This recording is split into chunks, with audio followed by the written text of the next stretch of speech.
Handa na ba ang inyong mga puso sa isang kwentong yayanig sa inyong pananaw tungkol sa pag-ibig at pagtataksil? Samahan ninyo akong muli sa isa na namang paglalakbay na susubok sa tibay ng isang babae. Sabi nila, ang pinakamasakit na sugat ay hindi nagmumula sa kaaway, kundi sa taong minsang naging iyong mundo. Ngunit paano kung ang sugat na yon ang siyang magiging mitya para sa pinakamatinding pagbangon? Nagsimula ang lahat sa tunog ng isang nabasag na mangkok. Kasabay ng lagapak nito sa mamahaling marmol na sahig ng bilasilangan ay ang paghinto ng mundo para kay Luningning. Tila nag-slow motion ang lahat. Ang pagtilapon ng mainit na sabaw, ang gulat sa mukha ng kanyang inang si Amparo, at ang dahan-dahang pagmantsa nito sa kulay perlas na bestida ni Zafira Sandoval. Napatayo si Zafira, may kasamang isang madramang paghinga na tila ba siya ang nasaktan. Oh my goodness! This dress is a custom-made piece! Ngunit hindi sa kanya nakatuon ang pansin ni Luningning. Ang mga mata niya ay nakapako sa nanginginig na kamay ng kanyang ina, na ngayon ay namumutla habang nakatingin sa basag na porselana sa sahig. Pipatawad, Zafira. Hindi ko sinasadya. Halos pabulong na, sabi ni Aling Amparo. Ang boses ay garalgal sa takot. Umalingaw-ngaw ang isang malamig at makapangyarihang boses sa buong silid kainan. Hindi sapat ang sorry. Si Raja, ang asawa ni Luningning, ay hindi man lang tumingin sa kanya. Ang mga mata nitong kasing itim ng gabi ay matalim na nakatitig sa biyenan. Sa isang iglap, nawala ang lahat ng bakas ng pagiging maginoo na ipinapakita nito sa publiko. Ang naroon na lamang ay ang isang hari na galit dahil may isang alipin na nagkamali sa kanyang kaharian. Look at what you did, patuloy ni Raja. Ang bawat salita ay tila latigo. Dahil sa katangahan mo, nasira ang isang damit na mas mahal pa sa buong pagkatao mo. Napayuko si Aling Amparo, ang mga luha ay nagsimula nang mamuo sa gilid ng kanyang mga mata. Naramdaman ni Luningning ang pag-akyat ng init sa kanyang dibdib, isang apoy na nagbabadyang sumiklab. Ngunit pinigilan niya ito. Nanatili siyang nakaupo, ang mga kamay ay nakakuyom sa ilalim ng mesa. Ang mga kuko ay bumaon sa kanyang palad. Ngumiti si Zafira, isang ngiting puno ng tagumpay. Lumapit ito kay Raja at humawak sa braso nito. Hayaan mo na, babe. Aksidente lang naman siguro. Ang boses nito ay malambing, ngunit ang mga mata ay puno ng pang-uuyam habang nakatingin kay Aling Amparo. Pero umiling si Raja. Hindi. Kailangan niyang matuto. Kailangan niyang malaman kung saan siya lulugar. Humarap si Raja sa kanyang biyenan. Ang sumunod na sinabi nito ang tuluyang pumatay sa puso ni Luningning. Luhod. Isang salita. Maikli, ngunit mas matalas pa sa anumang patalim. Raja.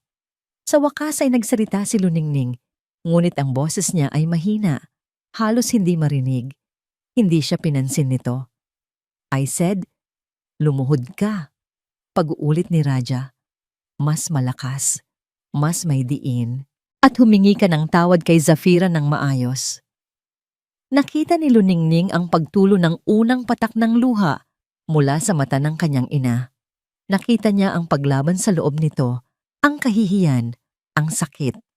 Ngunit sa huli, ang pagmamahal nito para sa kanya at ang takot sa kung anong maaaring gawin ni Raja ang nanaig. Dahan-dahan, tila bapasan ng buong mundo, yumuko ang mga tuhod ni Aling Amparo. Ang tunog ng paglapat nito sa sahig ay umalingaw-ngaw sa katahimikan ng mansyon at para kay Luningning, iyon ang pinakamasakit na tunog na narinig niya sa buong buhay niya. Pipatawarin mo ako, Zafira, sabi ni Aling Amparo.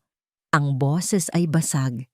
Sa sandaling iyon, isang bagay sa loob ni Luningning ang namatay. Ang babaeng minsan ay nangarap ng isang masayang pamilya. Ang asawang minsan ay nagtiis sa lahat ng panlalamig at pambabaliwala para sa salitang pag-ibig. Lahat sila ay naglaho. Tumayo siya. Ang bawat galaw niya ay kalmado at kontrolado. Walang sigaw, walang iyak. Lumakad siya papalapit sa kanyang ina, nilagpasan niya si Raja at Zafira na para bang hindi sila umiiral. Marahan niyang hinawakan ang braso ng kanyang ina. Tumayo na po kayo, Nay. Ang boses niya ay hindi nanginginig. Ito ay payapa. Ngunit may bigat na hindi pa naririnig ni Raja kailanman. Itinayo niya ang kanyang ina at sa buong pagkakataong yon, hindi niya sinulyapan ng kanyang asawa. Ang tanging nakita niya ay ang luhaang mukha ng nag-iisang taong nagmahal sa kanya nang walang kapalit. Inalalayan niya si Aling Amparo, palabas ng silid kainan. Bago sila tuluyang makalabas, huminto siya sa may pintuan, ngunit hindi lumingon. "Ipahanda mo ang hapunan para sa bisita mo, Raja," sabi niya sa hangin. "Kami ng nanay ay tapos na." Iniwan niya ang isang nakatulalang si Raja at isang nagtatakang si Zafira. Pagdating sa kanyang silid, pagkatapos niyang siguraduhin na mahinahon na ang kanyang ina sa kabilang kwarto, isinara ni Luningning ang pinto. Humarap siya sa malaking salamin. Ang babaeng nakatingin pabalik sa kanya ay may mga matang walang luha, ngunit puno ng isang bagay na mas malalim, isang nagyayelong determinasyon. Hindi na ito ang Luningning na kilala nila. Hindi na ito ang martir. Itinaas niya ang kanyang kamay at tiningnan ang malalim na marka ng kanyang mga kuko sa kanyang palad. Dito nagsisimula ang lahat. Sa sakit, sa kahihiyan, sa pagluhod ng kanyang ina. Huminga siya ng malalim at sa katahimikan ng kanyang silid, bumulong siya sa kanyang refleksyon. Isang pangako, isang sumpa. Tapos na ang pagiging martir.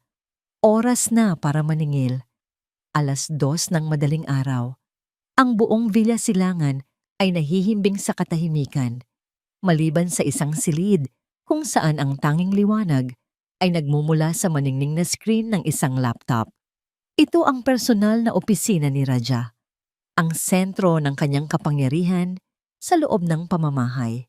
At sa unang pagkakataon, sa loob ng maraming taon, narito si Luningning, hindi bilang asawang nagsisilbi ng kape, kundi bilang isang investigador na kumakalap ng ebidensya.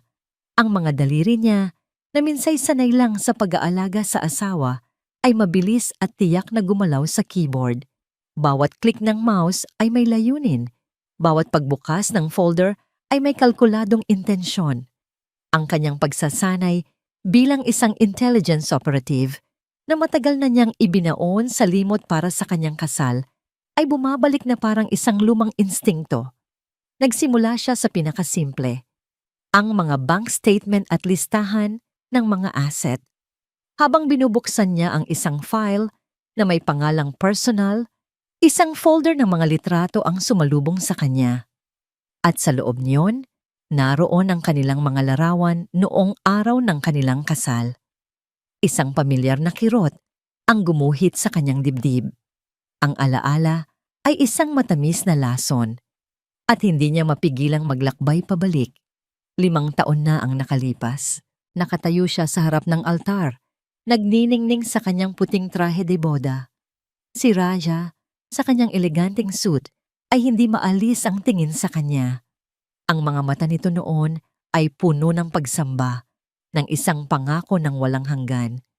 Nang isinuot nito ang singsing sa kanyang daliri, bumulong ito. "Ang swerte mo sa akin, Luningning," bulong nito, sapat lang para marinig niya. Mula sa wala, mapapasa iyo ang lahat. Noon, ang mga salitang iyon ay parang musika sa kanyang pandinig. Isang deklarasyon ng pagmamahal. Ngayon, sa pagbabalik tanaw, naririnig na niya ang tunay na kahulugan nito. Hindi pagmamahal, kundi pagmamay-ari.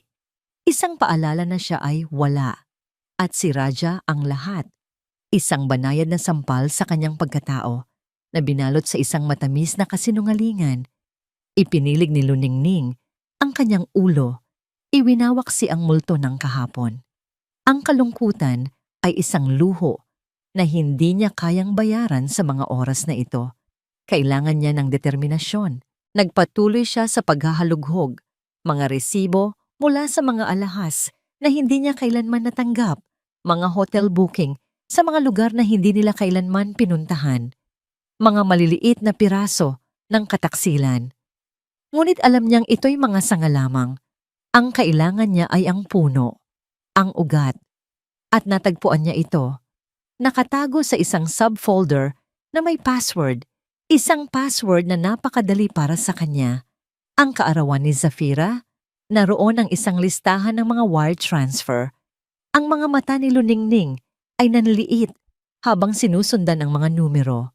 Paulit-ulit na paglilipat ng malalaking halaga sa isang kumpanya na hindi pamilyar sa kanya. Zesas Venturesos. Isang malamig na ngisi ang gumuhit sa labi ni Luningning. Zafira Sandoval. Hindi na kailangan ng isang henyo para pagdugtungin ang mga tuldok.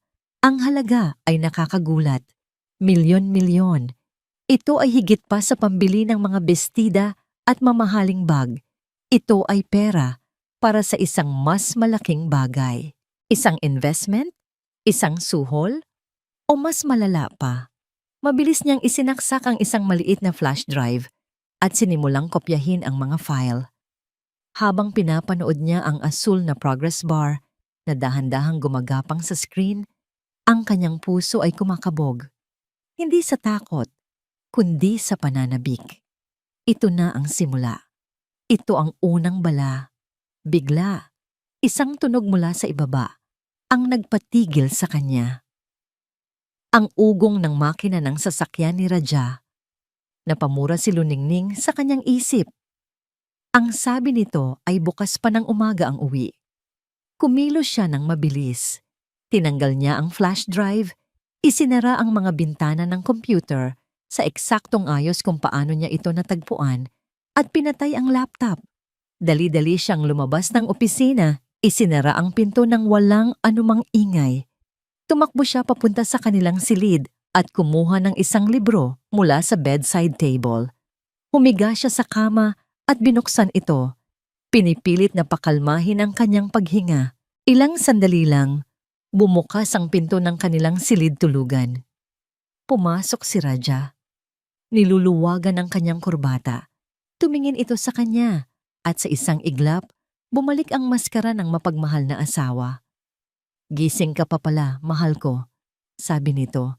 Ang boses ay pagod ngunit malambing. Hindi ako makatulog. Hinihintay kita. Sagot ni Luningning, hindi inaalis ang tingin sa libro. Lumapit si Raja sa kama. Naupo ito sa gilid at tiningnan siya ng mas malapitan. May kakaiba sa titig nito. Isang pagsusuri, isang paghahanap. Tila may naamoy itong hindi tama. May problema ba, mahal ko? Tanong nito, ang boses ay mas seryoso na ngayon. Parang may tinatago ka. Naitago ni Luningning ang kanyang kaba sa likod ng isang blangkong ekspresyon. Tinitigan niya si Raja. Ang mga mata ay kalmado, bago dahan-dahang isinara ang librong hawak. Wala akong tinatago, Raja. Sagot niya, ang boses ay pantay. Iniisip ko lang si nanay. Hindi maganda ang epekto sa kanya ng nangyari kagabi. Ang pagbanggit sa ina ay sapat na para mawala ang pagdududa sa mukha ni Raja. Napalitan ito ng pagkainis. Huwag mo na siyang isipin. Kasalanan niya yon. Let it be a lesson for her.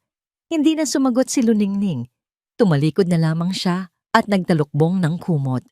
Sa ilalim nito, ang kanyang mga kamao ay muling nagkuyom. Hindi, Raja. Ang leksyon ay para sa iyo.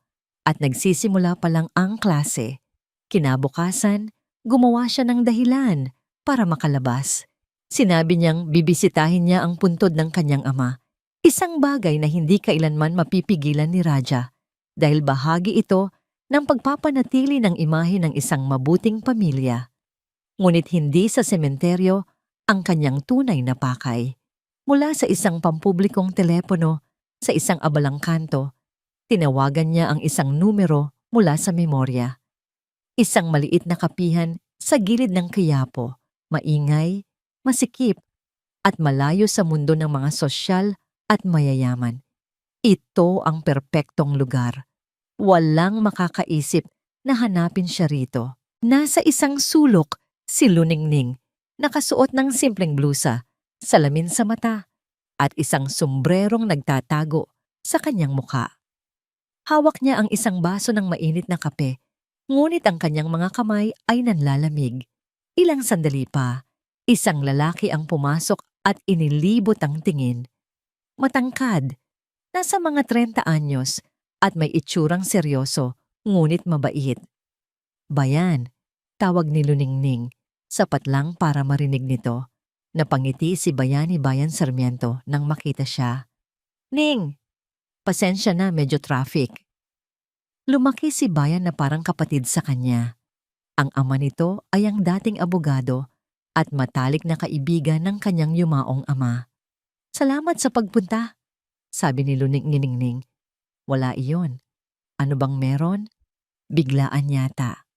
At bakit dito pa sa lugar na amoy kandila at pinagpala? Biro ni Bayan, sinusubukang pag-aanin ang tensyon na halata sa mukha ng kaibigan. Hindi ngumiti si Luningning. Kinuha niya ang flash drive mula sa kanyang bulsa at dahan-dahan itong inilapag sa mesa. Nawala ang ngiti ni Bayan. Ano yan? Tulong, sabi ni Luningning. Ang boses ay halos pabulungi. Kailangan ko ng tulong mo, Bayan, bilang abogado, bilang kaibigan. At doon, sa gitna ng ingay ng mga kutsara at tinidor at tawanan ng ibang customer, ikinuwento ni Luningning ang lahat. Ang pagtrato ni Raja sa kanya, ang hayagang relasyon nito kay Zafira, at ang pinakamasakit sa lahat, ang pagpapaluhod sa kanyang ina. Habang nagsasalita si Luningning, ang mukha ni Bayan ay nagbago mula sa pagkagulat patungo sa hindi makapaniwalang galit.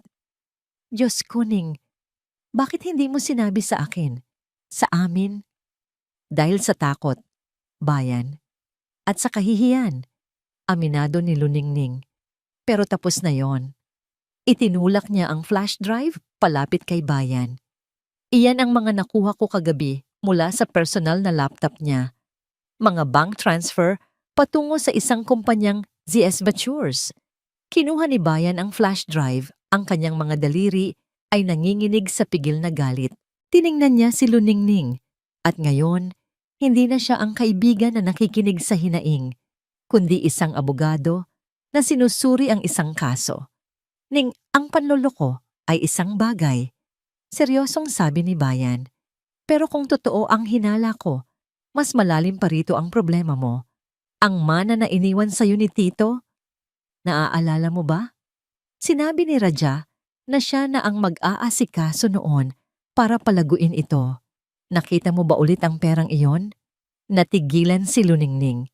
Sa loob ng 5 taon, lubos ang tiwala niya kay Raja. Hindi niya kailanman kinwestiyon iyon. Ito ang kailangan nating alamin, patuloy ni Bayan. Ang boses ay mababa at puno ng babala. Ang pagtataksil niya sa iyo bilang asawa ay ang tuktok lang ng iceberg. Ang tunay na krimen ay maaaring nakalubog sa ilalim. Tutulungan mo ba ako? Tanong ni Luningning. Hanggang sa huli, mabilis na sagot ni Bayan. Pero kailangan mong mag-ingat, Ning. Sobrang mag-ingat. Si Raja Valderrama ay hindi lang mayaman. Makapangyarihan siya at mapanganib. Kung malaman niyang ginagawa mo ito, hindi na nito kailangang tapusin ang sasabihin. Alam ni Luningning ang panganib. Nang maghiwalay sila, habang naglalakad si Luningning sa masikip na bangketa para humanap ng masasakyan, naramdaman niya ito. Isang pamilyar na pakiramdam mula sa kanyang training noon. Ang pakiramdam na may mga matang nakasunod. Napahinto siya, nagkunwaring tinitingnan ng isang paninda, at sumulyap sa salamin ng bintana ng isang tindahan. May isang lalaking nakatayo sa kabilang kalsada, hindi gumagalaw, diretsyong nakatingin sa kanyang direksyon. Nang magtama ang kanilang mga mata sa refleksyon, mabilis itong umiwas. Isang malamig na kuryente ang gumapang sa kanyang likuran. Tama si Bayan, nagsimula na si Raja. Nang gabing iyon, habang nakahiga siya sa kama at nagkukunwaring tulog, tumunog ang kanyang pangalawang telepono, isang maliit at lumang modelo na itinago niya. Dahan-dahan niya itong sinagot. Hello? Ang boses ni Bayan sa kabilang linya ay apurado at puno ng pag-aalala. Ning, mag-ingat ka. Sinimulan ko nang tingnan ang ZS Ventures. Hindi lang ito basta kumpanya. May koneksyon ito sa isang malaking kaso ng fraud na inililibing ng mga makapangyarihang tao. Napatayo si Luningning mula sa pagkakahiga. Ang mundo niya ay unti-unting lumiliit at ang mga pader ay tila papalapit. Ang laban na kanyang pinasok ay hindi lang palalaban sa isang taksil na asawa. Ito ay laban sa isang buong sistema ng kasinungalingan at krimen. Ang penthouse unit ni Zafira Sandoval ay isang testamento sa kanyang tagumpay. Mula sa ika-30 palapag, tanaw niya ang kumikinang na mga ilaw ng syudad, isang konkretong gubat kung saan siya ang isa sa mga mandaragit sa tuktok. Nakasuot ng isang seda na roba, umupo siya sa kanyang leather sofa, hawak ang isang baso ng mamahaling whiskey. Sa harap niya, sa screen ng kanyang tablet, ay isang audio file na kasalukuyan niyang pinapakinggan. Hindi ito musika, ito ay isang recording. Tunog ng recording. Boses ni Raja, may halong pagkayamot. Raja, recording. I don't care how you do it, Zafira. Just make sure that Old Fool signs the papers. Nababagalan na ako sa kanya. Zafira, recording. Relax, babe. Hindi mo makukuha ang tiwala niya sa ganyan. Ako ang bahala. Ang mga matatandang tulad niya, nakukuha sa awa at malambing na salita, hindi sa pagbabanta. Raja, recording. That's why you're my best asset. Isang munting ngisi ang sumilay sa labi ni Zafira habang pinatay niya ang recording. Asset. Iyon ang tingin sa kanya ni Raja. Isang maganda at matalinong kasangkapan para makuha ang gusto nito. Hindi niya ito ikinagagalit. Sa katunayan, ginagamit niya ito para sa kanyang kalamangan. Ang hindi alam ni Raja, ang bawat mahalagang pag-uusap nila, bawat ilegal na transaksyon, bawat planong panloloko ay maingat niyang itinatago. Naalala niya ang isa sa mga una nilang proyekto nang siya'y assistant pa lamang nito. Isang matandang investor na nag-aalangang ilagay ang kanyang retirement fund sa Valderrama Prime Holdings. Si Raja ay nawawalan na ng pasensya. Ngunit si Zafira, sa kanyang husay sa pag-arte, ang siyang kumumbinsi sa matanda. Nasa isang mamahaling restaurant sila. Si Zafira, sa kanyang simpleng damit noon, ay umarteng parang isang pamangkin na nag-aalala sa matanda. Sir, naiintindihan ko po ang pag-aalala ninyo, sabi niya noon. Ang boses ay puno ng sinseridad. Pero nakikita ko po kung paano magtrabaho si Mr. Valderrama. Gusto niya talagang tulungan ang mga taong katulad ninyo na palaguin ang kanilang ipon. Ang matanda na naakit sa kanyang kabaitan ay pumirma sa kontrata. Pagkalipas ng 6 na buwan, ang pondo ay naglaho sa isang masalimuot na web ng mga pekeng kumpanya. Si Zafira ang arkitekto noon at bilang gantimpala, binigyan siya ni Raja ng kanyang unang milyones. Iyon ang simula. Mula noon, hindi na siya simpleng kerida. Siya ay kasosyo, isang kasosyo sa krimen. Ngunit sa likod ng lahat ng ambisyon, may isang bagay na gumugulo sa kanya. Isang tinik na nakabaon sa kanyang lalamunan. Si Luningning. Kinuha niya ang jacket ni Raja na naiwan nito kagabi. Amoy na amoy pa rin niya ang pabango nito. Isang amoy na nagsasabing ito'y pag-aari niya. Isinuksok niya ang kamay sa bulsa at nakapan niya ang pitaka nito. Binuksan niya ito. Inaasahan niyang makita ang litrato niya. Isang paalala sa kanya kapag wala siya. Ngunit ang naroon, nakasiksik sa isang maliit na espasyo ay isang kupas ng larawan. Ang larawan ng kasal ni Raja at Luningning. Ang nangiti sa mukha ni Luningning sa litrato ay tila nang uuyam sa kanya. Isang nangiti ng isang legal na asawa. Isang nakamangiti ng isang babaeng minsan ay nagmay-ari sa pangalan at sa puso ni Raja. Isang matinding selos at galit ang kumulo sa loob ni Zafira. Ang kanyang perpektong manicure na mga kuko ay bumaon sa mamahaling katad ng pitaka. Nasa kanya na ang mga gabi ni Raja, ang pera nito, ang katawan nito. Ngunit ang multo ng asawa nito ay patuloy na nagpaparamdam. Ang babaeng yon, kahit na isa ng talunan at martir, ay may hawak pa ring isang piraso ng nakaraan ni Raja na hindi niya kayang burahin. Hangal, bulong niya sa sarili, puno ng pait. Isinara niya ng marahasang pitaka at ibinalik ito sa jacket. Lumakad siya papunta sa kanyang silid-tulugan. Sa likod ng isang painting sa pader, naroon ang isang maliit at nakatagong safe. Binuksan niya ito. Sa loob, sa tabi ng mga alahas at mga dokumento, ay may isang bagay na maliit, ngunit pinakamahalaga sa lahat. Isang itim na USB flash drive. Naglalaman ito ng lahat. Mga kopya ng mga recording, mga bank statement, mga email, ang kanyang insurance policy kung sakaling maisipan ni Raja na itapon siya na parang isang basahan. Hinawakan niya ang malamig na metal ng USB.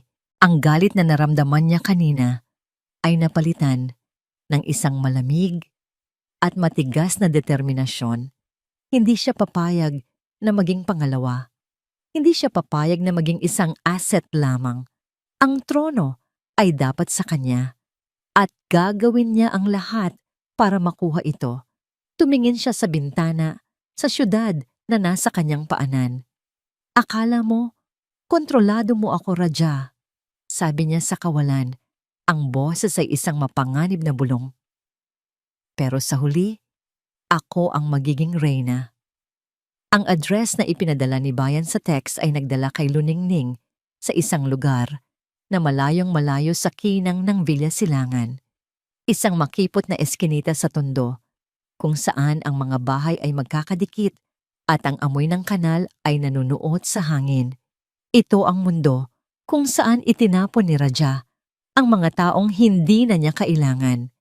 Natagpuan niya ang numero ng bahay, isang maliit na apartment na kinakalawang na ang mga rehas sa bintana. Huminga siya ng malalim, pinatatag ang kanyang loob at kumatok. Ilang sandali ang lumipas bago bumukas ang pinto. Isang lalaking nasa mga 50 anyos, may maputlang muka at malalim na mga mata ang sumilip.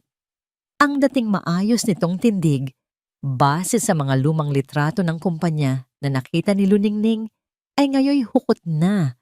Tila binibigatan ng isang problemang hindi makita. Sino po sila? Tanong ng lalaki. Ang boses ay mahina at puno ng pag-iingat.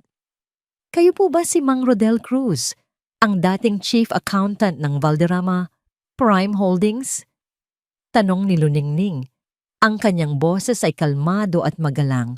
Ang pagbanggit sa dati nitong trabaho ay nagdulot ng takot sa mga mata ni Mang Rodel. Agad siyang umiling. Nagkakamali ka ng bahay, miss. Wala nang Rodel na nakatira dito. Sinubukan niyang isara ang pinto, ngunit mabilis na iniharang ni Luningning ang kanyang paa. Mang Rodel, sandali lang po. Pakiusap niya. Hindi po ako kaaway. Ako po si Luningning Alcacid. Asawa po ako ni Raja Valderrama. Kung kanina ay takot lang ang nakita niya, ngayon ay napalitan ito ng gulat at pagkamuhi. Lalo na, umalis ka na. Sigaw nito, sinusubukang itulak ang pinto. Parang awa niyo na po, kailangan ko lang kayong makausap. Giit ni Luningning, hindi gumagalaw sa kanyang kinatatayuan. Alam ko po, kung paano kayo tinanggal sa trabaho. Alam kong hindi iyon makatarungan. Natigilan si Mang Rodel, binitawan nito ang pinto. Tinitigan niya si Luningning mula ulo hanggang paa, tila sinusuri kung isa ba itong patibong. Sa huli, bumuntong hininga ito at binuksan ang pinto ng mas maluwag. Pumasok ka, bago pa may makakita sa atin. Ang loob ng apartment ay maliit at simple, ngunit malinis. Naupo sila sa dalawang lumang silyang yantok. Anong kailangan mo sa akin, Mrs. Valderrama? Tanong ni Mang Rodel. Ang formalidad ay isang pader sa pagitan nila. Sinira na ng asawa mo ang buhay ko. Tinanggal niya ako sa trabaho, binantaan, at siniguradong wala ng ibang kumpanyang tatanggap sa akin. Ano pa bang gusto ninyo? Hustisya, diretsong sagot ni Luningning. Natawa si Mang Rodel, isang tawang walang saya. Hustisya? Walang hustisya para sa mga taong katulad natin. Ang hustisya ay para lang sa mga mayayamang tulad ng asawa mo. Kaya po ako narito, sabi ni Luningning. Inilabas ang isang maliit na larawan mula sa kanyang pitaka. Ang larawan ng kanyang ina. Hindi po ito para sa pera, Mang Rodel. Ito po ay para sa nanay ko na pinaluhod niya sa harap ng kabit niya dahil lang sa natapong sabaw. Ang kwento na sinabi niya ng walang emosyon ngunit puno ng bigat ay tila sumampal kay Mang Rodel. Nakita niya ang sinseridad sa mga mata ni Luningning. Nakita niya ang parehong sakit at kawalan ng pag-asa na naramdaman niya noon. Yumuko si Mang Rodel. Ipinatong ang mga siko sa kanyang mga tuhod. Matagal siyang natahimik. Halimaw si Raja Balderrama. Bulong nito. Akala ng lahat ay isa siyang henyo sa negosyo. Pero ang totoo, isa siyang mandaraya. Ang buong kumpanya ay nakatayo sa isang pundasyon ng kasinungalingan. Ito na ang hinihintay ni Luningning. Paano po? Patunayan niyo sa akin. Muling tumingin si Mang Rodel sa kanya.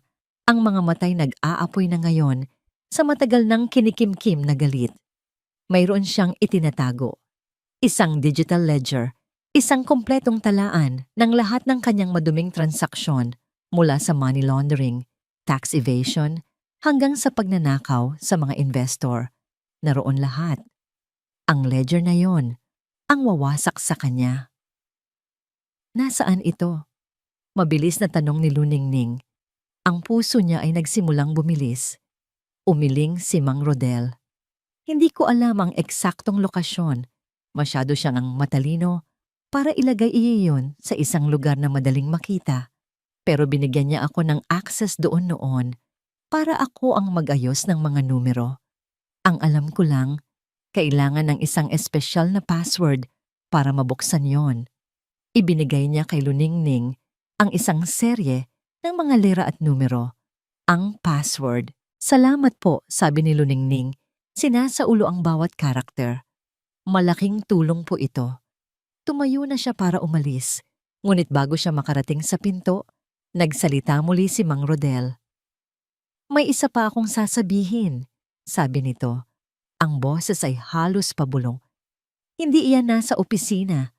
Masyadong halata iyon. Ang ledger ay nakatago sa isang lugar. Sa lugar na pinakamahalaga sa kanya. Tumango si Luningning at umalis. Iniwan si Mang Rodel sa kanyang tahimik na apartment. Habang pabalik sa kotse, paulit-ulit na umikot sa isip niya ang huling sinabi nito. Ang lugar na pinakamahalaga sa kanya. Ano ba ang pinakamahalaga kay Raja? Ang pera? Ang kapangyarihan? Si Zafira? Hindi. Alam ni Luningning na para sa isang taong mayabang at puno ng sarili, tulad ni Raja, may isang bagay na mas mataas pa sa lahat ng iyon. Ang kanyang pangalan, ang kanyang legasya, ang kanyang pinagmulan, ang kanyang ama. Bigla, isang alaala ang pumasok sa kanyang isip. Sa opisina ni Raja sa bahay, sa ibabaw ng kanyang mesa, may isang bagay na hindi niya kailanman hinahayaang galawin ng sinuman. Isang antigong estatwa ng isang agila na gawa sa tanso, ang nag-iisang bagay na pamana sa kanya ng kanyang yumaong ama. Palagi niya itong hinahawakan tuwing nag-iisip siya ng malalim. Nasa lugar na pinakamahalaga sa kanya. Hindi ito isang lugar, isa itong bagay. Sa sandaling iyon, alam na ni Luningning kung saan niya hahanapin ang ledger na awawasak sa kanyang asawa. Ang katahimikan sa Villa Silangan ay nakakabingi. Para kay Luningning, ang bawat tibok ng kanyang puso ay umalingaungaw na parang isang tambol ng digmaan. Si Raja ay nasa isang business trip sa Cebu. Ayon sa text nito, ito na ang kanyang pagkakataon. Isang bintana na maaaring hindi na muling magbukas. Hawak ang isang set ng lockpicking tools na bahagi ng kanyang lumang buhay. Tumayo siya sa harap ng pinto ng pribadong opisina ni Raja. Ang hangin sa loob ng mansyon ay malamig, Ngunit ang pawis ay nagsimulang mamuo sa kanyang noo. Click! Ang mahinang tunog ng pagbukas ng kandado ay hudyat ng kanyang pagpasok. Isinara niya ang pinto sa likuran niya at ang kadiliman sa loob ng silid ay tila yumakap sa kanya. Hindi siya nagbukas ng ilaw. Ang tanging liwanag ay nagmula sa buwan na sumisilip sa malaking bintana. Ang kanyang mga mata ay mabilis na nag-adjust sa dilim. Ang silid ay eksakto kung paano niya ito laging nakikita. Organisado, walang bahid ng dumi at malamig. Ito ang kaharian ni Raja at siya ay isang magnanakaw sa loob nito. Nilapitan niya ang malaking mesa na gawa sa mahogany at naroon ito, ang estatwa ng agila. Ang mga tansong pakpak nito ay kumikinang sa sinag ng buwan. Ang mga mata nito, na gawa sa maliliit na hiyas, ay tila nakatitig sa kanya ng huhusga. Huminga siya ng malalim at maingat na itinaas ang estatwa. Mas mabigat ito kaysa sa kanyang inaasahan. Kinapa niya ang ilalim nito, ang bawat sulok, naghahanap ng kahit anong senyales, isang butones, isang siwang, isang nakatagong switch. At nakita niya ito, isang maliit na bahagi ng base na bahagyang nakaangat. Ginamit niya ang kanyang kuko para itulak ito at isang halos hindi marinig na click ang naganap. Isang maliit na kompartimento ang bumukas. Sa loob, naroon ang isang itim na external hard drive. Maliit, simple, ngunit alam niyang ito ang sisidlan ng lahat ng kasalanan ni Raja. Ito ang ledger. Mabilis niyang kinuha ang hard drive at isinaksak ito sa kanyang maliit na laptop na dala. Habang nagbubuta pang device, ang kanyang mga mata ay hindi maalis sa pinto. Ang kanyang mga tainga ay nakaabang sa anumang tunog. Nang lumitaw ang icon ng drive sa screen, kinlik niya ito. Isang password prompt ang lumitaw. Maingat niyang in-type ang serye ng mga letra at numero na ibinigay ni Mang Rodel. Access granted.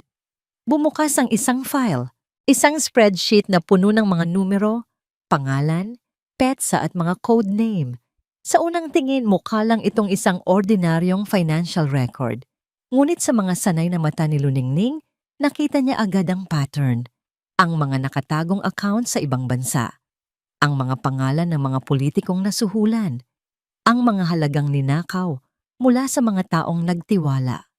Kabilang na ang pangalan ng kanyang ama na nakalista sa tabi ng isang malaking write-off. Isinaksak niya ang kanyang sariling flash drive. Ang kailangan niya lang gawin ay kopyahin ang lahat ng ito. Copying files. Ang asul na progress bar sa screen ay tila gumagapang sa napakabagal na paraan. Ang bawat porsyento ay parang isang oras, 20%, 50%. Sa kalagitnaan ng paglilipat, isang tunog mula sa labas ang nagpatindig ng kanyang mga balahibo. Ang tunog ng isang sasakyan na pumapasok sa gate. Ang puso ni Luningning ay tila umakyat sa kanyang lalamunan. Imposible. Bukas pa ang uwi niya. Maliban na lang kung isa itong patibong. Panic. Iyon ang unang emosyon na dumaloy sa kanya. Ngunit mabilis niya itong sinupil. Ang panic ang kaaway, ang kalma ang kanyang sandata. 75%. Naririnig na niya ang mga yabag sa hagdanan. Papalapit. 95%, 98%. Kailangan niyang gumalaw. Ngayon na. Ngunit hindi pa tapos. Isang iglap na lang. Copy complete. Kasabay ng paglitaw ng mga salitang yon sa screen ay ang pagpihit ng doorknob. Sa isang galaw na puno ng adrenaline, hinugot niya ang dalawang flash drive, isinara ang laptop, at ibinalik ang hard drive sa loob ng estatwa. Isinara niya ang kompartimento, ngunit wala na siyang oras para ibalik ang laptop sa kanyang bag. Itinago niya ito sa likod ng isang makapal na kurtina. Bumukas ang pinto. Ang liwanag mula sa hallway ay bumuhos sa loob ng silid, at sa gitna nito ay nakatayo si Raja.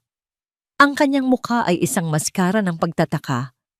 Tumingin siya sa paligid, ang kanyang mga mata ay nanliliit at pagkatapos ay tumingin siya kay Luningning na nakatayo sa tabi ng mesa, pinipilit na magmukhang kalmado sa kabila ng malakas na pagkabog ng kanyang dibdib. Isang nakakabinging katahimikan ang namagitan sa kanila. Sinusuri ni Raja ang bawat detalye, ang bahagyang paggalaw ng kurtina, ang tensyon sa mga balikat ni Luningning. "Anong ginagawa mo rito?" tanong ni Raja. Ang boses ay mapanganib na kalmado. Bawat salita ay may bigat, isang direktang akusasyon. Ang mga mata ni Raja ay parang sa isang lawin, matalas, mapanuri, at hindi nagpapalampas ng kahit anong detalye. Nakatitig ito kay Luningning, naghihintay ng isang sagot, isang paliwanag na magbibigay kasiyahan sa pagdududang gumuguhit na sa kanyang isipan. Sa loob ng ilang segundo, libu-libong palusot ang tumakbo sa isip ni Luningning. Ngunit pinili niya ang pinakasimple, ang pinakamalapit sa isang posibleng katotohanan. "Namimiss kita," sabi niya. Ang boses ay sinubukan niyang gawing malambing, kahit na ang puso niya ay halos lumabas na sa kanyang dibdib. "Naisip ko lang na pumasok dito para kahit paano maramdaman kong malapit ka sa akin." Tumingin siya sa estatwa ng agila. "Alam kong importante sa iyo ang lugar na ito." Ang kanyang sagot ay perpekto.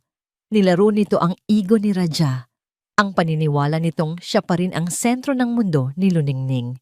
Nakita niya ang bahagyang paglambot ng ekspresyon nito. Ang pagdududa ay hindi tuluyang nawala, ngunit napalitan ito ng pamilyar na pagmamataas. "Kahit kailan ay naging sentimental ka," sabi ni Raja.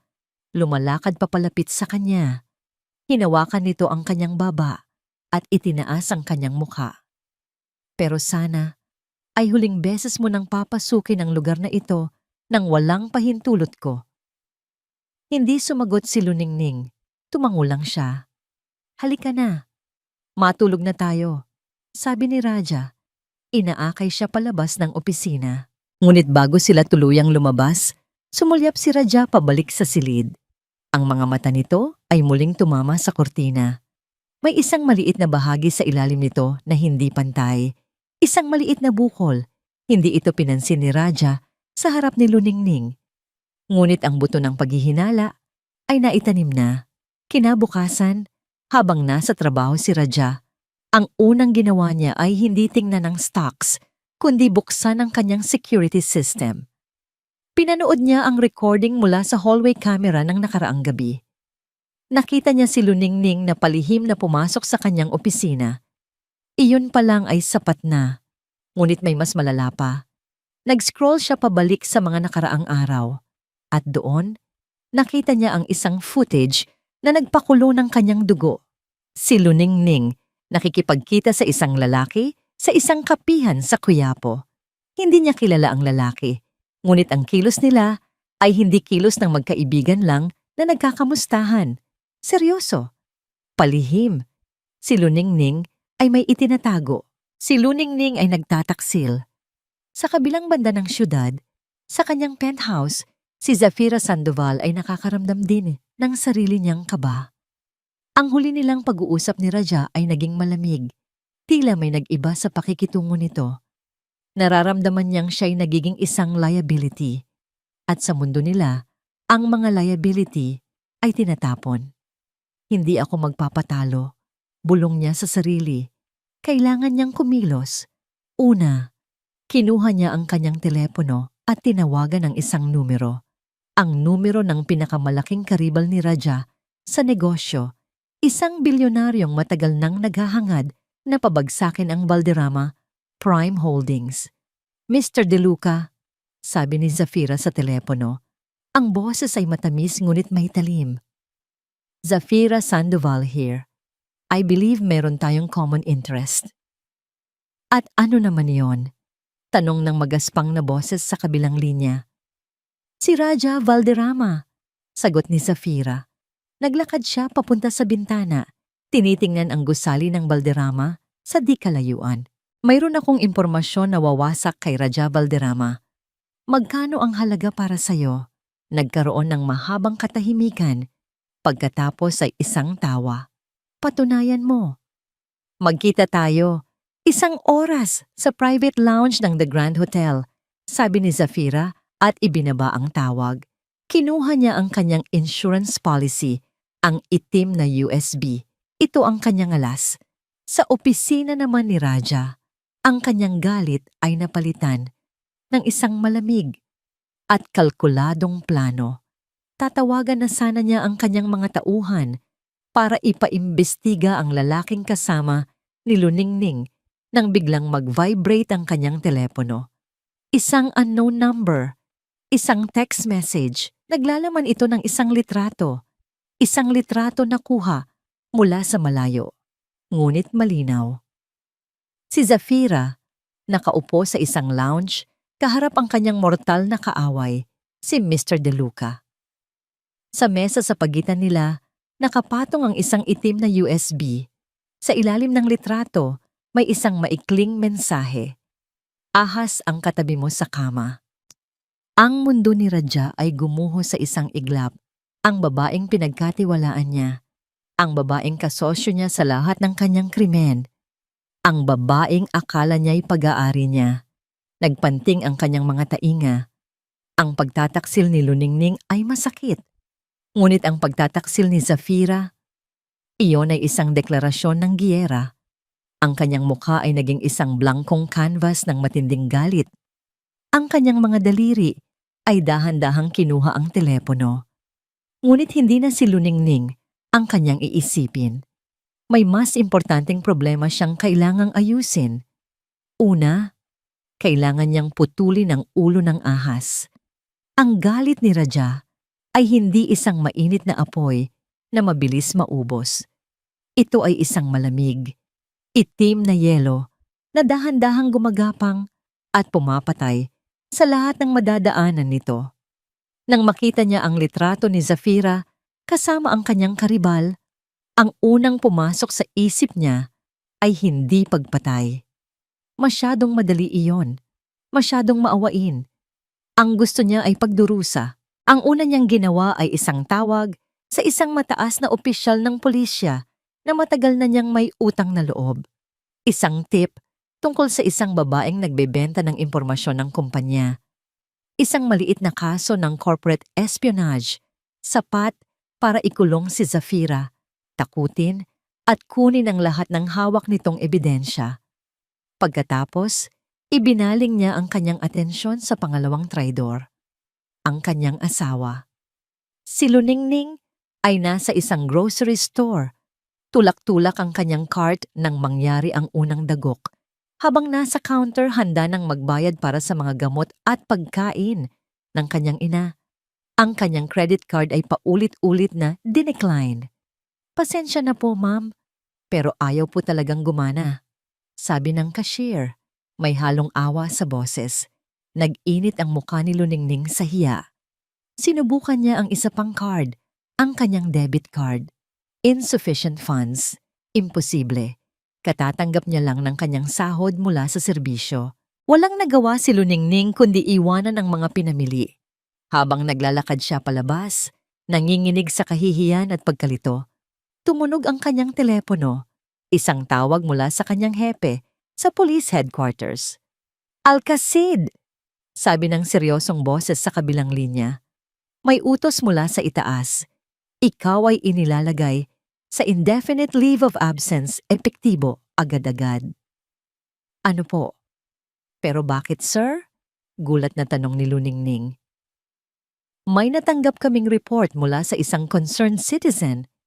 Paliwanag ng hepe, ang boses ay walang emosyon. Sinasabing dumaranas ka raw ng psychological distress at emotional instability dahil sa mga problema sa pamilya. Para sa kapakanan ng serbisyo at sa iyong kaligtasan, kailangan mo munang magpahinga. Psychological distress, emotional instability. Ito ang mga salitang ginagamit para tanggalan ng kredibilidad ang isang opisyal. Mga salitang gawa-gawa, mga salita ni Raja. Nang ibaba niya ang tawag, naramdaman niyang gumuho ang kanyang mundo. Ang kanyang trabaho, ang kanyang pinagmamalaki, ang kanyang pagkakakilanlan, kinuha sa kanya sa isang iglap. Pag-uwi niya sa Villa Silangan, ang pakiramdam ay hindi na ito tahanan, kundi isang kulungan. Naabutan niya ang kanyang inang si Aling Amparo na nakaupo sa sala, balisa. "Anak, anong nangyayari?" tanong nito. "May tumawag mula sa bangko. Lahat daw ng account natin ay frozen. Pati ang maliit kong ipon, hindi ko magalaw." Niyakap ni Luningning ang kanyang ina. Wala siyang masabi. Ito na yon, ang ganti ni Raja. Pinuputol nito ang lahat ng kanilang lifeline, isa-isa. Ang mga sumunod na araw ay isang bangungot. Ang kanilang mga telepono ay pinutulan. Ang internet ay nawala. Ang mga katulong ay biglang hindi na pumasok. Sila na lang dalawa ng kanyang ina sa malaking bahay, na tila isang marangyang libingan. Isang hapon, habang nag-aalala si Luningning kung saan sila kukuha ng susunod na kakainin, bumagsak si Aling Amparo. Nahimatay ito dahil sa stress at pag-aalala. Sa gitna ng kanyang pagpapanig, tinawagan ni Luningning si Bayan gamit ang kanyang itinagong telepono. "Bayan, tulungan mo ako, ang nanay." Dumating si Bayan kasama ang isang doktor. Habang ginagamot si Aling Amparo, nag-usap sila sa labas. "Pinapahirapan niya tayo, Ning," sabi ni Bayan. Ang mukha ay puno ng pag-aalala. Gumagalaw na rin ang mga koneksyon niya sa legal world. Sinusubukan nilang ipadisbar ang kasama ko sa law firm. Lahat ng pinto na kinakatok ko ay biglang nagsasara. "Wala na ba tayong pag-asa?" tanong ni Luningning. Ang boses ay basag. Sa unang pagkakataon mula noong gabing iyon, naramdaman niyang malapit na siyang sumuko.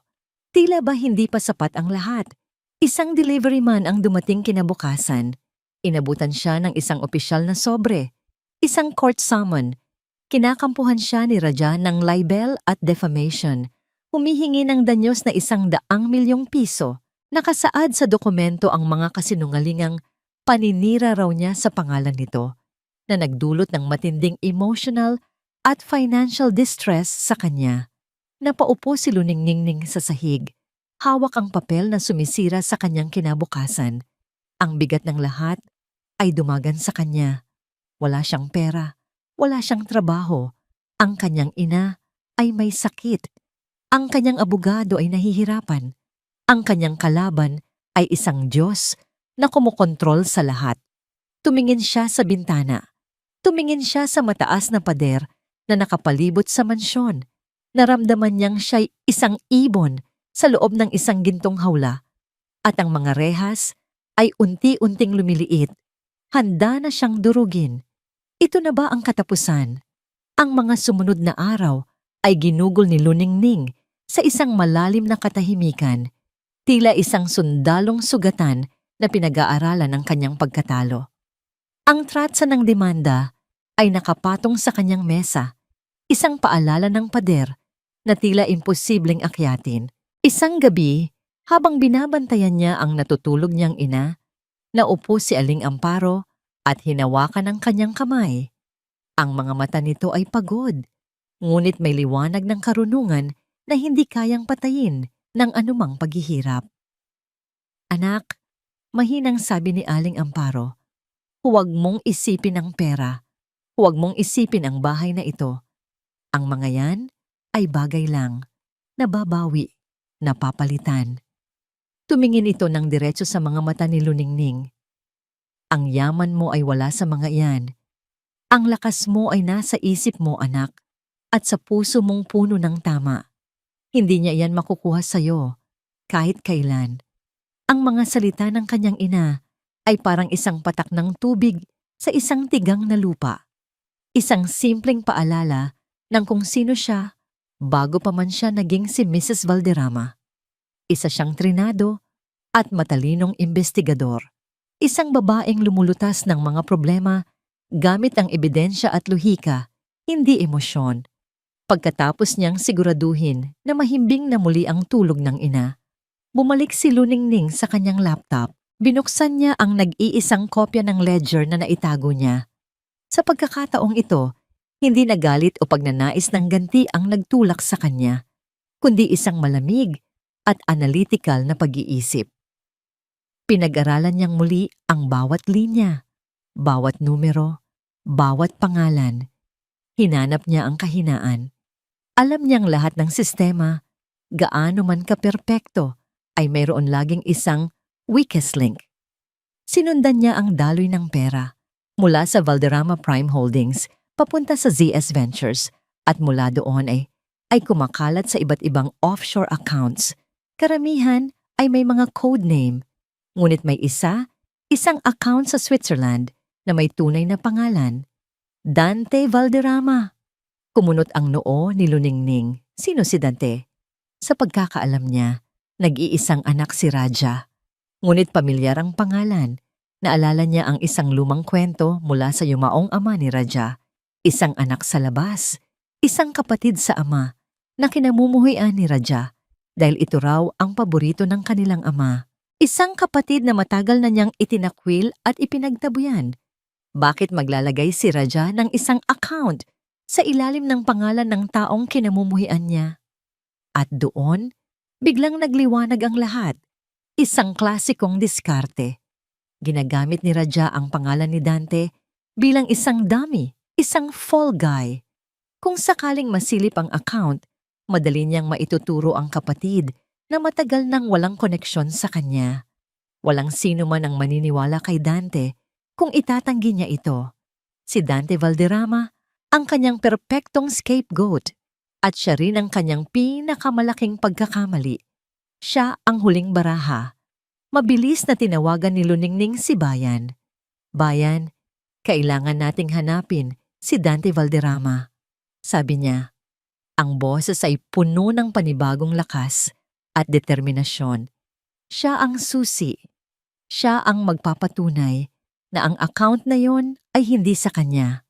Siya ang magiging testimonya natin. Sa kabilang linya, narinig niya ang pagbabago sa tono ni Bayan. Mula sa pag-aalala, patungo sa pananabik ng isang abogadong nakakita ng butas sa kaso. May kilala akong private investigator na mapagkakatiwalaan. Hahanapin namin siya. Pagkatapos ng tawag, pakiramdam ni Luningning ay nabunutan siya ng tinik. Mayroon na silang plano. Mayroon na silang direksyon. Hindi pa tapos ang laban. Lumapit siya sa kanyang aparador. Binuksan niya ito. Sa pinakalikod, nakasabit sa isang plastic cover ay ang kanyang uniforme. Ang kanyang police service uniform, matagal na niya itong hindi na isusuot. Hinaplos niya ang magaspang na tela, ang makintab na mga butones, ang patch sa kanyang balikat. Ito ang simbolo ng kanyang sinumpaang tungkulin. Ang simbolo ng kanyang tunay na pagkatao. Ito ang baluti na isusuot niya sa huling laban. May isang malaking event na paparating, ang pinakamalaking gabi para kay Raja, ang taunang Valderrama Charity Gala, kung saan ipinapakita niya sa buong mundo ang kanyang pekeng kabutihan. Ito ang kanyang entablado. Ngumiti si Luningning. At sa entabladong iyon, wawakasan niya ang palabas. Tumingin siya sa kanyang uniforme at sa unang pagkakataon, sa loob ng mahabang panahon, ang kanyang mga mata ay nagningning, hindi dahil sa luha, kundi dahil sa apoy ng hustisya. Oras na para isuot kang muli, bulong niya, para sa hustisya. Ang Grand Ballroom ng The Pearl Garden Hotel ay isang dagat ng kinang at kapangyarihan. Ang mga chandelier ay nagniningning na parang mga bituin. Ang mga politiko, celebrity, at mga titan ng industriya ay nagkalat. Hawak ang mga kopita ng champagne, ang kanilang mga tawa ay umaalingaw-ngaw sa ilalim ng matayog na kisame. Sa gitna ng lahat, sa entablado, nakatayo si Raja Valderrama. Nasa tuktok siya ng kanyang mundo. Nakasuot ng isang mamahaling tuksido. Ang kanyang buhok ay maayos na naka-slicked back. Ang kanyang ngiti ay perpekto. Ang kanyang boses ay puno ng kumpiyansa.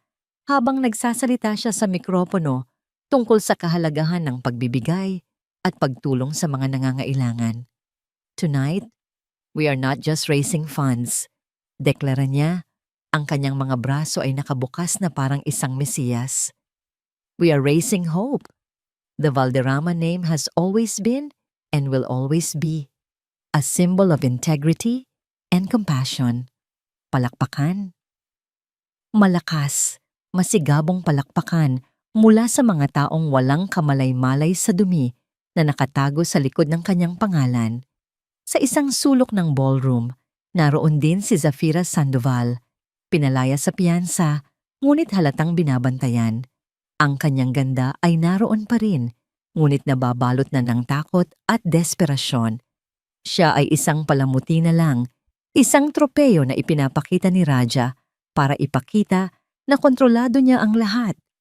Habang si Raja ay naliligo sa papuri, sa labas ng ballroom, may ibang eksenang nagaganap. Dahan-dahang bumukas ang malalaki at gininto ang pinto ng ballroom. Ang masayang usapan ay unti-unting humina. Ang mga ulo ay nagsimulang lumingon. Ang palakpakan ay natigil. Isang babae ang pumasok. Hindi siya nakasuot ng gown. Hindi siya nag-iisa.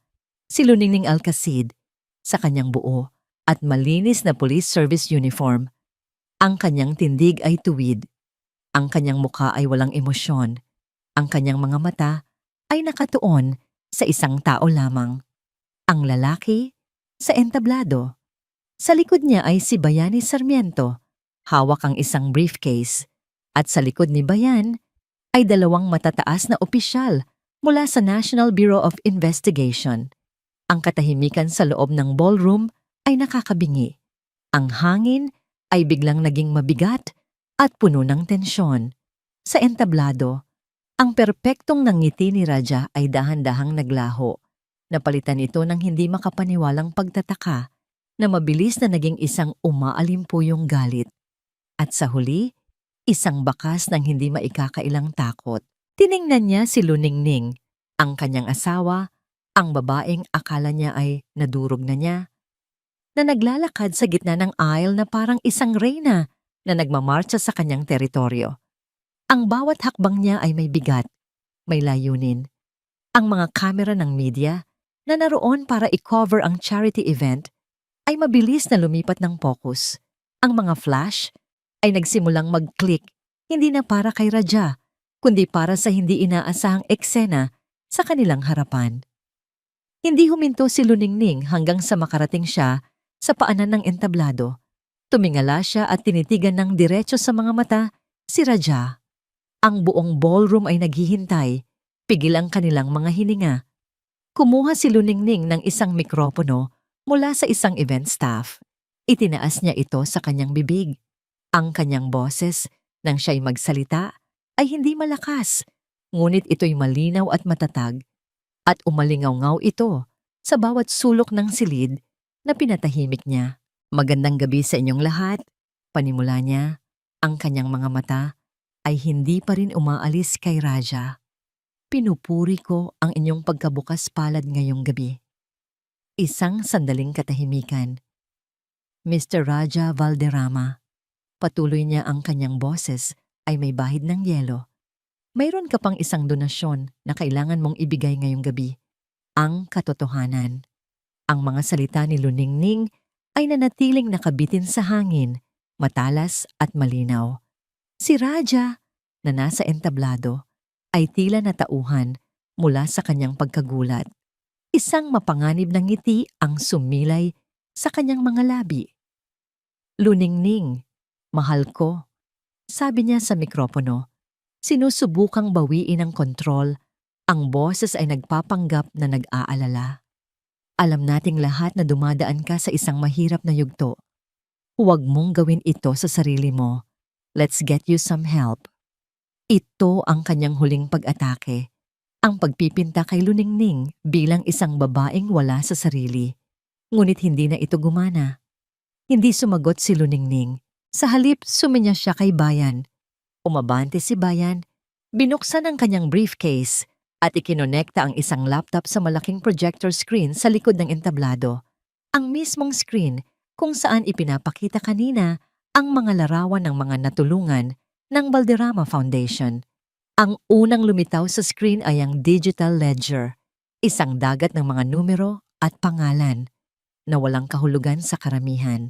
Ngunit para sa mga ahensya ng gobyerno na naroon, ito ay isang mina ng ginto.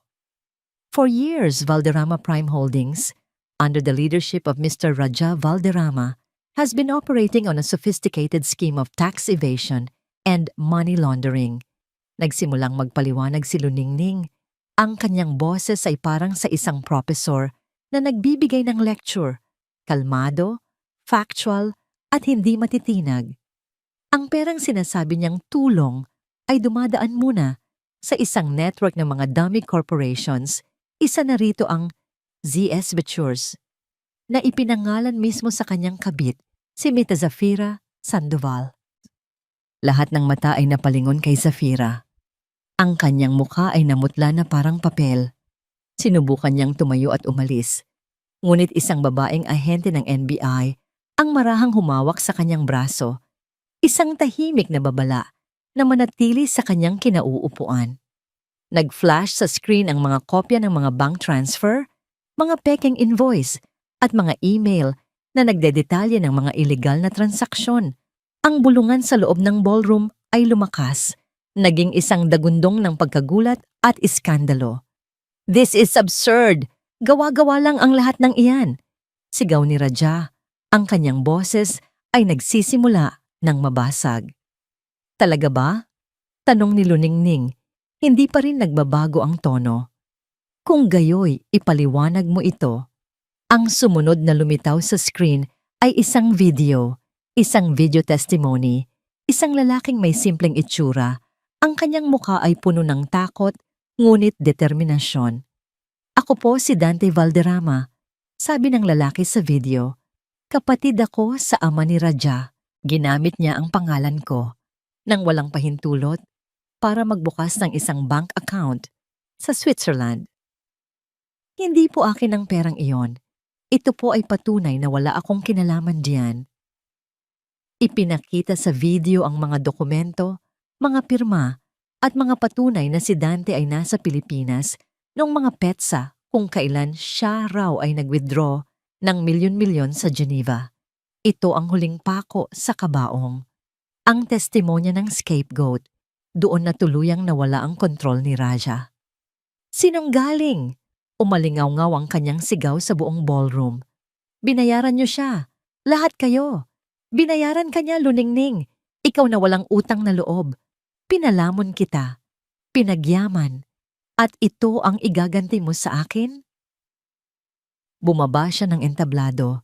Susugurin sana si Luningning, ngunit mabilis siyang hinarang ng dalawang ahente ng NBI. Nagpumigla siya, parang isang mabangis na hayop na nasukol. Ang kanyang mamahaling tuksedo ay nagusot. Ang kanyang perpektong buhok ay nagulo. Ang maskara ng respetadong bilyonaryo ay tuluyan ng natanggal. At ang lumitaw ay ang tunay na siya, isang desperadong kriminal. Habang nagwawala siya, ang mga mata ni Luningning ay nakatitig lamang sa kanya. At sa mga matang yun, wala ng pag-ibig, wala na ring galit. Ang naroon na lamang ay isang malalim at nakakalungkot na awa. Awa para sa isang lalaking mayroon na ng lahat, ngunit ang kasakiman ay sinira pa rin ang kanyang kaluluwa. "Raja Valderrama," sabi ng isa sa mga opisyal ng NBI, ang boses ay formal at malamig. "Iniimbitahan ka naming sumama sa aming tanggapan para sa ilang mga katanungan." Kasabay nito, nilapitan din ng ibang mga ahente si Zafira. Habang kinakabitan sila ng posas, ang tunog ng mga camera flash ay parang isang bagyo. Ang mga taong kanina lang ay pumapalakpak kay Raja ay ngayoy abala sa pagkuha ng video ng kanyang pagbagsak.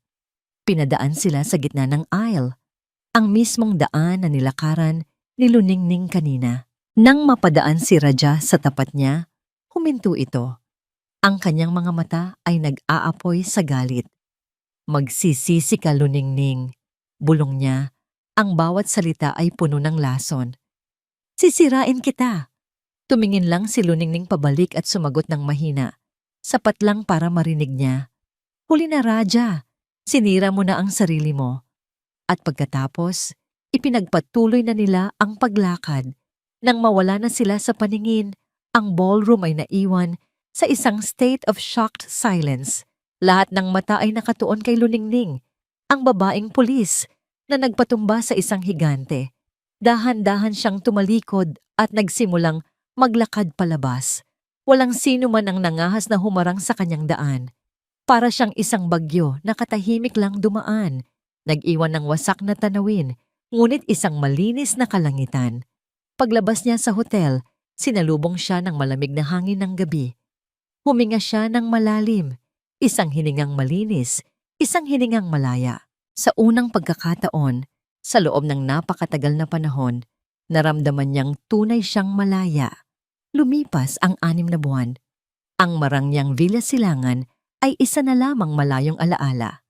Ang tahanan ngayon ni Luningning at ng kanyang inang si Amparo ay isang maliit na bungalow sa isang tahimik na probinsya.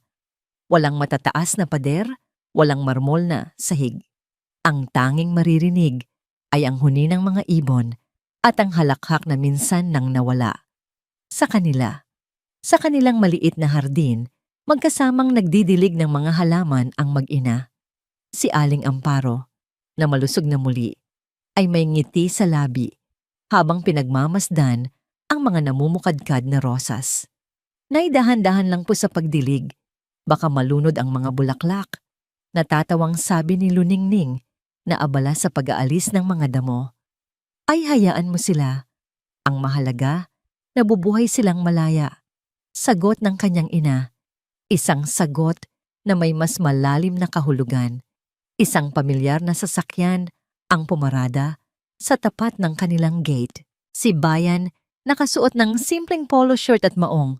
May dalang isang supot ng mainit na pandesal.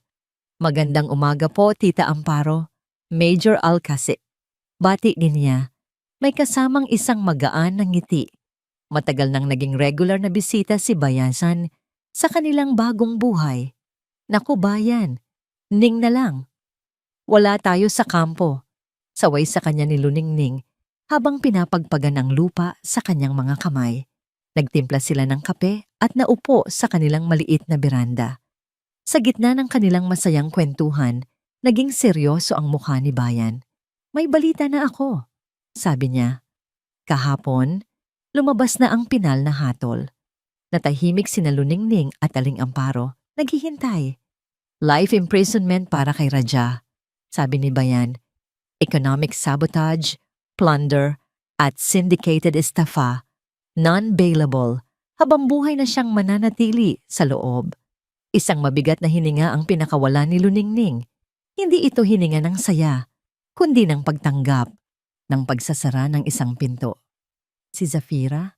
Tanong niya. 10 taon, sagot ni Bayan. Mas mababa dahil naging state witness siya. Itinuro niya ang lahat ng nalalaman niya, hindi lang tungkol kay Raja, kundi pati na rin sa mga politikong kasabwat nito. Tumango si Luningning, hustisya. Sa wakas, naibigay na ito. May inilabas na isang sobre si Bayan mula sa kanyang bag, at ito, ipinapabigay sa'yo. Kinuha ito ni Luningning. Ang sulat ay mula sa isang foundation na tumutulong sa mga biktima ng investment scams. Binuksan niya ito at binasa ng malakas. Ang liham ay mula sa matandang investor na niloko noon ni Nina Raja at Zafira. Ikinukwento nito na dahil sa mga ebidensyang isiniwalat ni Luningning, nabawi ng gobyerno ang ilan sa mga ninakaw na pondo. Isang bahagi nito ay naibalik sa mga maliliit na investor na katulad niya. Hindi na po sapat ang salamat, Major Alcacid. Basa ni Luningning. Sa huling bahagi ng sulat, ang kanyang boses ay bahagyang nanginig. Dahil po sa inyo, maibibigay ko na sa mga apo ko ang kinabukasang ninakaw sa akin. Dahil po sa inyo, naniwala po ulit ako na may hustisya. Naramdaman ni Luningning ang pag-init ng kanyang mga mata.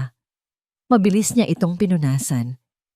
Ang tagumpay niya ay hindi lang para sa kanya, kundi para sa lahat ng mga taong tahimik na sinaktan ng kasakiman ni Raja. Nang makaalis na si Bayan, naiwan si Luningning sa beranda. Hawak ang tasa ng kanyang kape. Pinanood niya ang pagsikat ng araw sa abot tanaw. Naisip niya si Raja na ngayoy nakakulong sa isang madilim na selda. Hindi siya nakaramdam ng galak. Naisip niya na ang tunay na ganti ay hindi ang pagbagsak ng kaaway. Ang tunay na ganti ay ang pagbuo mo sa iyong sarili. Ang tunay na ganti ay ang mamuhay ng maayos, payapa at masaya. Isang buhay na hindi na kayang sirain ni numan. Ngumiti si Luningning. Isang tunay na ngiti na nagmumula sa puso. Hinarap niya ang sikat ng araw at sa unang pagkakataon, naramdaman niyang ang kanyang pangalan at ang kanyang pagkatao ay iisa. Siya si Luningning at sa wakas, siya ay muling nagniningning. At dito po nagtatapos ang ating kwento. Ang kwento ni Luningning ay nagtuturo sa atin na ang tunay na lakas ay hindi nasusukat sa pagtitiis sa gitna ng kadiliman, kundi sa tapang na hanapin ang liwanag at gamitin ito upang hindi lang palayain ang sarili, kundi pati na rin ang iba. Ito ay isang paalala na pagkatapos ng bawat sakit, mayroong paghilom at pagkatapos ng bawat pagtataksil, mayroong pagkakataong muling magtiwala. Una sa lahat, sa iyong sariling kakayahan. Maraming salamat po sa inyong walang sawang pagsubaybay sa isa na namang kwentong puno ng aral at damdamin. Hangad ko po na ang kwentong ito ay nagbigay sa inyo ng inspirasyon at pag-asa. Ano po ang masasabi ninyo sa naging kapalaran ni Luningning, Raja at Zafira? At anong klaseng kwento ang gusto ninyong marinig mula sa akin sa susunod? I-comment nyo lang po sa ibaba. Ang inyong mga saloobin ay mahalaga sa akin. Hindi dito nagtatapos ang ating paglalakbay. Marami pa pong kwentong kasing ganda at mas puno ng aral dito sa aming channel. Kung nagustuhan nyo ang kwentong ito, i-like, i-share sa pamilya at mga kaibigan, at mag-subscribe na rin para lagi kayong updated sa mga susunod pa naming kwento. I-click nyo ang notification bell para kayo ang unang makarinig kapag may bago kaming upload. Pagpalain po kayo ng Panginoon, kayo at ang inyong buong pamilya. Hanggang sa muli.